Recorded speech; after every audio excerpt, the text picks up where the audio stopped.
আর ভোটারের নির্ঘণ্ট ঘোষণার পরই হুঙ্কার দিয়েছেন বিজেপির সর্বভারতীয় সভাপতি নীতিন নবীন। তিনি বলছেন, পশ্চিমবঙ্গ, তামিলনাড়ু ও কেরলে সরকার গড়তে চলেছে বিজেপি। অসম, পুদুচেরিতেও ফের সরকার গঠনের পথে বিজেপি। আসন্ন ভোটের জন্য প্রস্তুত এনডিএ ও বিজেপি, পোস্ট করেছেন নীতিন নবীন।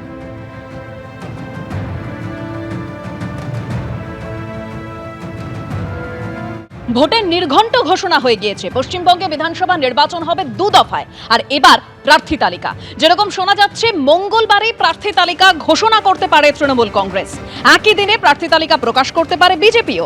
প্রথম দফায় 145 জন প্রার্থীর ঘোষণা করতে পারে বিজেপি। প্রার্থী তালিকা নিয়ে জরুরি বৈঠকে বিজেপির রাজ্য নেতৃত্ব, শোভিক ভট্টাচার্য, শুভেন্দু অধিকারী, সুকান্ত মজুমদার, ভূপেন্দ্র যাদবের উপস্থিতিতে বৈঠক হয়। কাল কেন্দ্রীয় নেতৃত্বের সঙ্গে দিল্লিতে বৈঠক, থাকবেন শোভিক, শুভেন্দু, সুকান্ত। কালই প্রার্থী তালিকা প্রকাশ করবে বামেরা।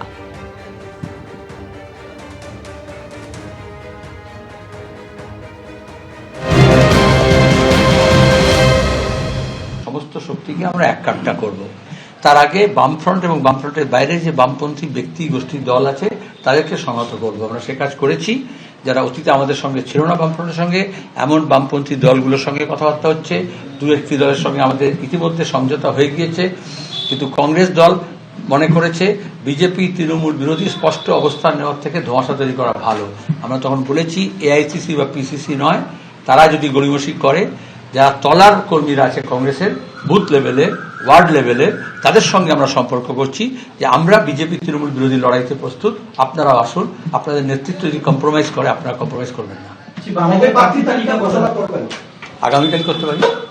আজকে ভোট ঘোষণা হয়েছে। আমি নেহাত, আমরা বাইরে আছি, জেলায় জেলায় সফরে আছি রোববার দিন বলে, তো আমরা আগামীকাল করে দেবো। 294টা আসলে ভোট হচ্ছে। যে 2 দফায় যদি ভোট হয়, আমরা 2 দফায় প্রার্থী ঘোষণা করতে পারি, 1 দফায় করতে পারি। অর্থাৎ ভোটের নির্ঘণ্ট ঘোষণার পর এবার অপেক্ষা প্রার্থী তালিকার। আর এই প্রেক্ষাপটেই আলোচনার কেন্দ্রবিন্দুতে উঠে এসেছে মমতা বন্দ্যোপাধ্যায়ের বিধানসভা কেন্দ্র ভবানীপুর, যে কেন্দ্র নিয়ে বারবার সুর চড়াতে শোনা গেছে বিরোধী দলনেতা শুভেন্দু অধিকারীর। এবং তিনি এদিন বলেন, যদি আমাকে জিজ্ঞেস করা হয় তাহলে আমি বলবো আমি নন্দীগ্রামেই লড়ব।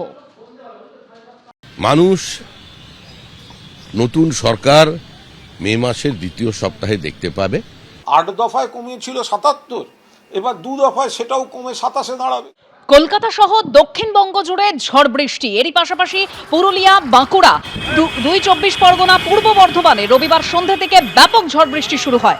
গার্ডেন ব্রিজের ছবি দেখতে পাচ্ছেন, এবং এই ঝড়ের জন্য তোরণ ভেঙে পড়ে। কলকাতার একাংশেও বৃষ্টি হয়েছে। ভারী বৃষ্টি হচ্ছে উত্তরবঙ্গে। আলিপুরদুয়ারে শিলা বৃষ্টি হয়েছে। মালদাতেও ঝড় বৃষ্টি চলছে।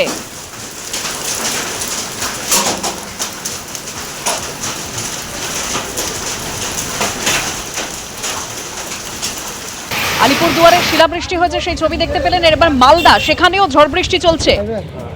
আগামীকালও উত্তরবঙ্গে ভারী বৃষ্টির পূর্বাভাস রয়েছে। মঙ্গলবার পর্যন্ত রাজ্য জুড়ে বৃষ্টি চলবে বলে জানিয়েছে আলিপুর আবহাওয়া দপ্তর। সোমবার থেকে দক্ষিণবঙ্গেও বৃষ্টির পরিমাণ বাড়তে পারে।